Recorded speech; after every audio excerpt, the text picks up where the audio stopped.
Morning, ladies and gentlemen.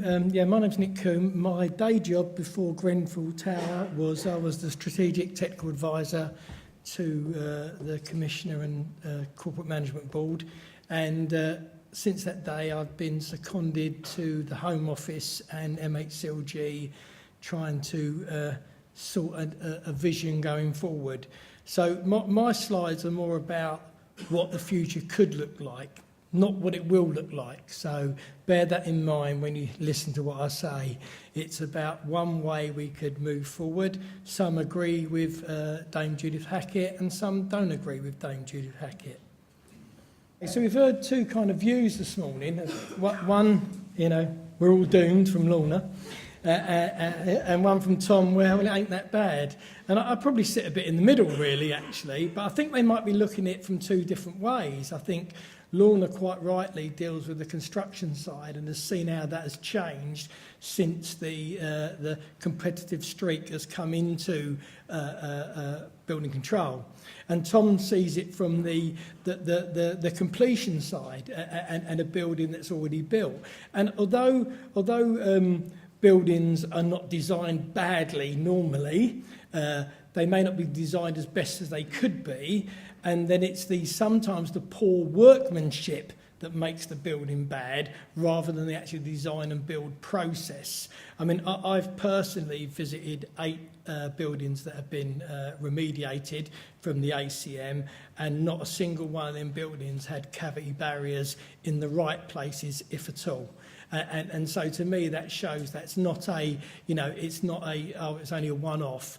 There is a systematic issue around the skills of people on the site and who's checking that. And whereas it was designed, I'm pretty sure if I got the plans out, the cavity barriers would have been drawn on a plan to say where they should be. But they were missed out because of poor workmanship and the fact no one was checking that they would go there. So I kind of agree the system is broken in places, and that's what Dame Judith said, and we need to fix it is quite clear. And I think, the way we've gone forward with occupied buildings, currently we tend to only find the issues that the poor workmanship has done through incidents or people doing a more robust kind of risk assessment process. Because normally, when you look around, it's not as obvious as you think. And I know you've probably been to some of these shows where people will show horrendous pictures of what they saw on site, and they do exist. But normally, to the untrained and naked eye, it will look okay. And it's only when you start poking and probing that you kind of see the issues are there, and so you see it from that way. And I think moving on, when we've got this call for evidence from the approved document B, and it's how people use it, the document itself and definitely the functional requirements are actually not bad, but it's about how people have interpreted that and this gaming that Lorna talked about, trying to push the barriers and saying, well, if you won't do it, I'll find someone else that will, From a firefighting point of view, we always feel that B5, and that's the bit that talks about access and firefighting facilities, is the poor relation. People build their building, they go, we're going to do this, we're going to put the staircase there, we're going to do this, we're going to do that, and then right at the end they go, then 5 blokes got to come in and do stuff. Oh, we've forgotten about that. They'll do. We'll stick a dry riser anywhere. As long as they've got one, that's good enough for them. And so we're not kind of considered. I think for long, automatic water suppression system has been ignored. We've all known the benefits, but everyone's always talked about where are the cost benefits. And sometimes I think as a country and as a place, we need to do the right thing. There are no cost benefits in some cases around it, but sometimes it's just the right thing to do. And the way Scotland and Wales have pushed that agenda far better than England, it is much better for everyone. The fire safety order, it's not fit for residential. I don't think it was ever designed for residential premises. I think fire services, being how they are, they're at first and foremost an emergency service, thought, hang on, we can use this tool to try and make people safe. But we kind of bluffed it and we forced it and we kind of made it fit when it wasn't really, And then you look at the legislation that was probably fit for residential, the HHSRS, the Housing Health and Safety Rating System, is that actually fit for fire, So there are the things that we need to look at going forward. What the fire service or NFCC do not will not accept that there is a two-tier system of safety. You cannot have, I live in a 10-storey block of flats, so I get this fantastic gold-plated system where I'm getting checked, but the 9-storey building next to me, no one really cares about that, so they can do what we're doing now. That cannot be acceptable, and NFCC will fight that. The full review will come, which is good, from the ADB, and it's our chance to get a better system, and not just what we want, how long, how big and all that, but how to scope that document, how to ensure competent people will use it, and there isn't these ways of, well, if it doesn't say I can't do it, that means I can do it. And we need to change that culture that Dame Judith talked about, and we'll do that. There's got to be stronger enforcement. I've said all along, I was part of the working group many years ago that introduced the fire safety order, and we always said if you want strong self-regulation, you must have stronger enforcement. People need to know if they don't get it right, there's a stick there that's going to make them do it right. You'll never get everyone to comply. You're always going to get people who are not going to do it. But a lot of people cut corners because they can get away with it. Good people in some cases. So stronger enforcement is what we're looking for. I'm pretty convinced that water suppression system sprinklers will have a much bigger role going forward in ADB. I'm sure we're going to get an uplift to the fire safety order. It needs to be looked at. What that will be, I'll talk a little bit later. And already they've committed to do a HHSRS review, which is good. And as you saw with the cladding, which was deemed from government department that it was a Housing Act issue on residential buildings, that the HHSRS wasn't fit at the time, so they had to do an addendum to the legislation to ensure that they could do the right calculation on it to get an enforcement action on it. So therefore it hadn't been considered in the original legislation how that would work, even though it had external bits. So that was done, and it's going to be done going forward. Most fires are caused by people doing things. How do you control them? There is no way that the government is going to write a law that says residents will have to, they can be prosecuted for doing things in their own home. It's not going to happen. So we've got to think about how we're going to make people safe without putting them under a kind of burden. So that was my first thought about how do we compare. But then I thought, okay, let's move forward and see how it can work. So one of the ways that the NFCC has thought about it is around you have to split. You have to have commercial and residential because they are different, okay? Fire safety order, in our opinion, is pretty well written for commercial premises, apart from a few tweaks. It's easy to define who's in charge because the employer, is fairly always defined, and people are used to employers' law. So if we brought in this kind of new way, okay, we'd have that bit, and then we'd have a new fire safety piece of legislation for dwellings residential. Now, okay, and we can look at that in a little bit going forward. And then you can prioritise what the JCA could look at. Now, for me, you've got to have two bits. You've got to have new build, so you can have a greater scope moving forward, so you could expand it from not just being 10-storey blocks of flats, any residential high-rise, and we can talk about the heights at a later date, but any kind of sleeping risks from a hospital to a specialised housing to a care home under the new, if it's being built or refurbished, the JCA will look at it. So we've extended that scope there and then. Existing, we've got to try and scale it back because there isn't the resources to go out and check all these buildings. So we can start at higher risk premises and then we can start adding, once they've been done and checked and a safety case is done, we can then start increasing the. Now you can write that in legislation by having a wider scope and then enabling acts. Those of you who are old enough to remember the Fire Precautions Act, the Fire Precautions Act actually covered every single building there was. And all they did was they just did enabling acts to bring in hotels and boarding houses, offices, shops and factories, etc., etc. So you can do that, and that's the way this legislation, in our opinion, should be written. Make it broad and then do enabling, and then you can keep going. Because if I don't want to tempt fate. If next week there's a major fire in a different type of premises, we don't want to start all this process again.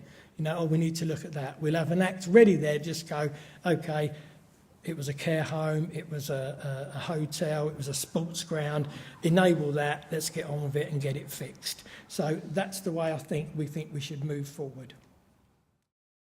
So I'm pretty sure if we go back to when the fire safety order came out and we go back to when approved inspectors came on the scene, no one sat there and went, you know what, this is going to end up where it's going to be a real competition, no one's going to do any enforcement, the fire safety order's a load of rubbish, don't work, Housing Act don't work. No one writes legislation like that. So we have to be careful that what we change is right. We need a balanced approach. We need the right people round the table talking about it, because the ultimate aim is to avoid another event like that. People will die in fires. There's no doubt about that. That will happen. What we cannot accept is multiple fatalities. That is unacceptable, and we have to stop that. But we have to get it right, because it will just be another, we won't get this opportunity again. Though I see a few faces in the room I know who've been talking about this for a long time, but the door was always shut. So, primary legislation, and I think as well, this new non-dwelling and dwelling order, those of you who have seen the proposed way the new ADB looks about dwellings and non-dwellings, I think that would fit quite nicely if we're going to go that way. Although, again, that is not as simple as they thought it would be over at MHCLG. It isn't as simple. What about mixed use?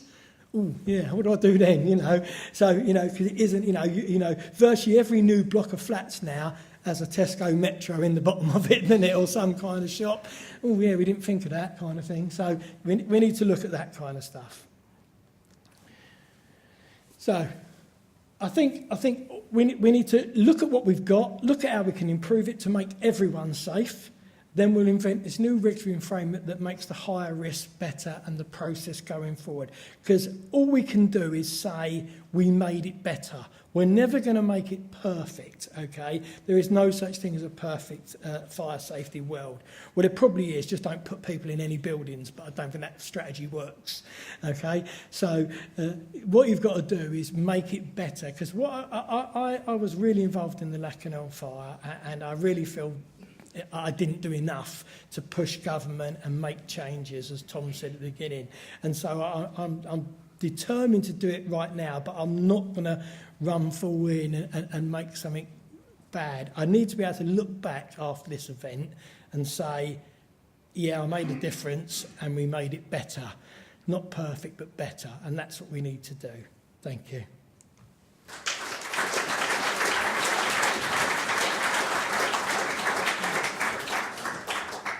Okay, so Nick's not available for the panel discussion at the end. So any questions from the floor for Nick?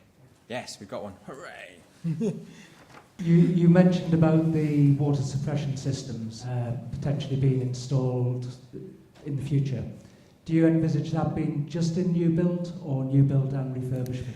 NFCC have a statement on this that we would like to see refurbishment in firstly starting with buildings over 30 metres that haven't got them, especially single staircase ones, and then going down to 18 metres. Our view is that new builds should be 18 metres and above. I know Scotland have gone for 11 metres, but we were pushing that. What we'd like to see is about, again, and I can talk about this, is about refurbishment. As you know, Lacanau House had a major fire, 6 people died. When they did the refurbishment, they didn't put sprinklers in it. Even though the whole building was being refurbished, it was over 30 metres, and in my opinion, they hid behind the non-worsening clause, saying, well, we're not making it any worse.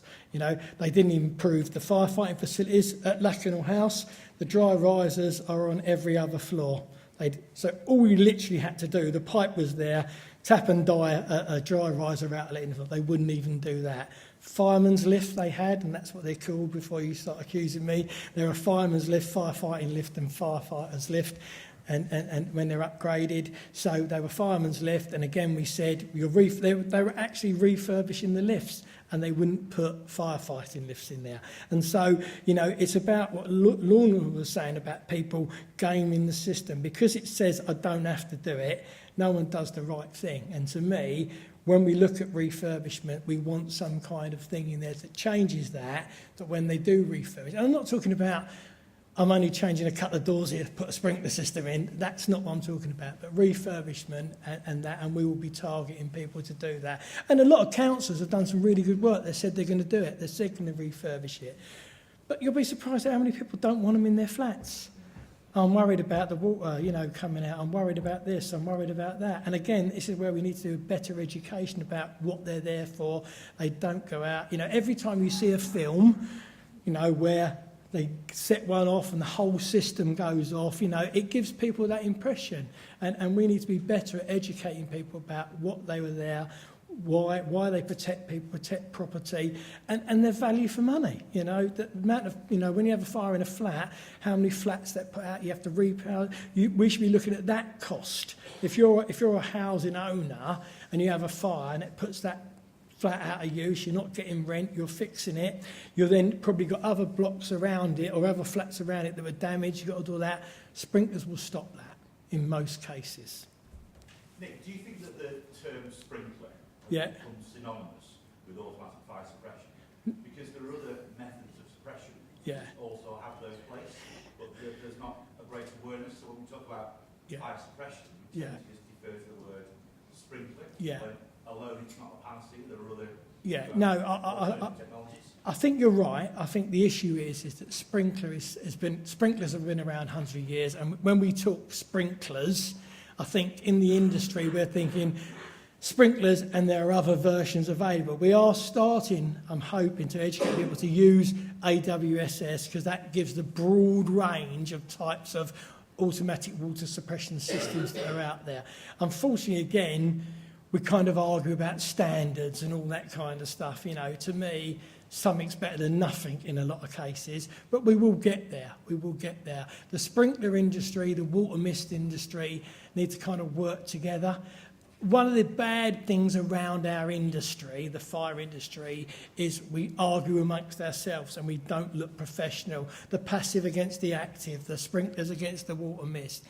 We should all come from the same things. We're about public safety. That's what we want, and work more together. I think one of the reasons why we haven't had the advantages of water suppression system is some people have shouted so loud it's just become a drony noise in the background. It started off with good intentions, but if you're shouting the same message and no one is listening, change the message. Okay, but no, we just carried on shouting, sprinklers, sprinklers, So we need to look at that. And I think you're right. We need to educate people more about the difference, around the difference in that. But we're getting there, Hi, Nick. Hi. There was a question about the cavity barrier issue that you raised. Yes. And you mentioned that your team's been to a number of sites and seen that these barriers are missing. And there's obviously workmanship issues that contribute to fires across the board. I just wondered what your view is on how that kind of issue of workmanship and also inspection can be picked up as we look at more wide-sweeping changes to regulation. Yeah, I mean, I fully understand that you can't inspect everything. Even as a building control officer, he's got a certain amount of things he has to do, and he can't see every single cavity barrier, every single screw. It wouldn't work. And again, it goes back to kind of Dame Judith's view of we have these gateways and everything stops until the next gateway. I can't see that working in real construction terms. Can you imagine everyone having to down tools until someone goes there and signs the next bit off? I don't actually meant it like that, but it's been interpreted like that in some of these things. But I think we need everyone to take ownership. It shouldn't solely rely on the enforcer to be there.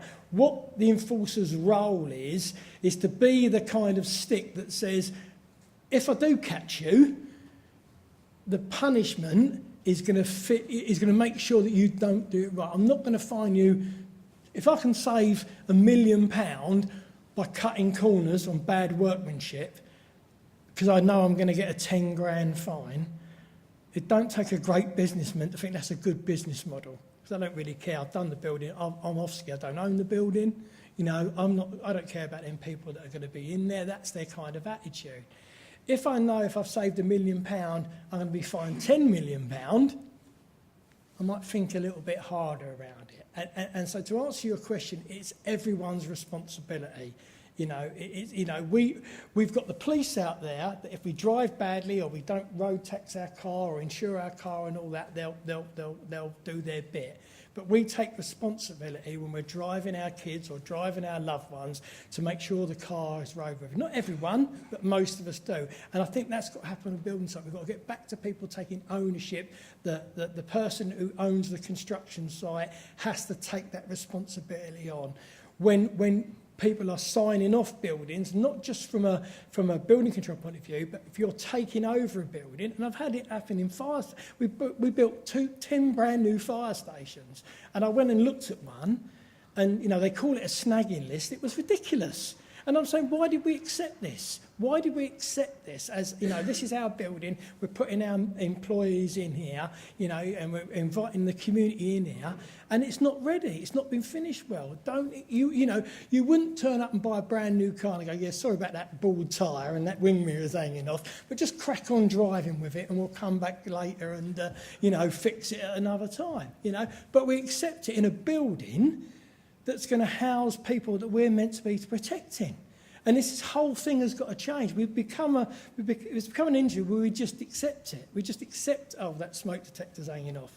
The amount of buildings my inspecting officers go to where it's meant to be commissioned and all the caps are still on the detectors. Well, you never commissioned it, did you? I mean, you have a bit of paper, you know, and it's all that. We need to dig in more. We accept too much. And I think that's the answer to your question. We're not going to have a building control enforcer standing over every cavity barrier. It's never going to work. It won't work. Construction is a big industry. It needs to drive forward. We need to build more houses. We need to house people. So we've got that background driving this as well. Fire safety, life safety is really, really important. But don't forget government agenda around house building and that. So they have to marry. You can't slow it down or you'll just upset too many other people. Peter. Hello. Hi, how are you? All right. About cavity barriers, it's an issue that I've seen increasingly whereby the cladding material was fine, was all compliant, but a lot of social landlords are now just checking the cavity barriers to see if there's anything there, and there's a surprisingly large number where there are major issues on cavity barriers. That then means you've then got to pursue the developer. Yeah. The developer might have put them on 10 years ago. They aren't falling over themselves. Step off. No. You have to enter into a court process. You've got the fire brigade telling you, actually, you know, you've got this risk you have to manage. Yeah. You have to keep awake and watching there. You have to alarm the SIF building. We want you to act. And housing associations, I think a lot of landlords are looking at it saying, do we really want to look behind the cavity barriers? Yeah. Yeah. And the legal side might take years to get anything back, if at all. Yeah. And I think that's that. I'm hoping that's not an issue, but I can see it being an issue if, from what I've seen about the standard cavity barriers. I don't think it's just in external wall systems. It's cavity barriers all throughout that building. You know, and I don't know if you saw the articles that London Fire Brigade did about care homes a couple of weeks ago, where we identified all the issues around compartmentation. That was nothing to do with external wall systems. That was inside the building. So a care home built with progressive horizontal evacuation, so the compartments have to be sound. We did a bit of intrusive inspections and found, again, not there, upside down, you know, not in the right places, not even, you know, so where it's meant to be over the wall, it was away from it, and you think, well, what's the point of that? You know, and that's just poor. But you know, I can't sit here as an enforcer and say, if we find something, you're the RP, you have the notice, you've got to do the work. How you pay for it has always been irrelevant to us. We are pragmatic, you know, that's our bit, but unfortunately that's our role as an enforcer. It said the copper who stops you don't really care if you can pay the fine. You've got to have a fine. And we're a little bit like that. I hope we're a little bit more pragmatic. We try and work with you, but I get your issues about if the warranty's gone, the developer might have even gone out of business, and you as a social landlord has got to pay for it and get it fixed, and it's killing you. I get that, and what we definitely don't want to do is put social housing out of business. you do a fantastic job, social housing, not just around keeping people safe, all the other things you do around housing people, community generation, that. Fire services don't want to stop that, we can't, but we've got one little bit to look at, fire. It's really easy for us, you know, if it's fire, we're the people, and you've got everything else. I do sympathise, Peter, but we're in a no-win situation. It should never have been like that, should it? You know, that's the answer, isn't it? And it goes back to the gentleman's question. Someone should have been checking better. People should take ownership. Competent people on the construction site. Someone, again, maybe your whole taking ownership of a building needs to be a little bit more, sorry, I know you're checking the time, so needs a little bit more check-in process yourself. Just because, you know, I've heard, if I had £1 for every time I've heard, but it had a completion certificate, I wouldn't be standing here, I'd be, you know, doing it from a screen from me nice beach in the Bahamas, you know, in that sense, you know. But as building control people know better than me, the completion certificate doesn't mean it's perfect. So maybe if you're taking ownership, you need to take a little bit more, you need to change your processes to ensure you're getting what it says on the tin, rather than relying on a certificate that says somebody come and looked at a few bits and said, yeah, it seems that they're all right. Brilliant. Thank you very much, Nick. All right, no worries.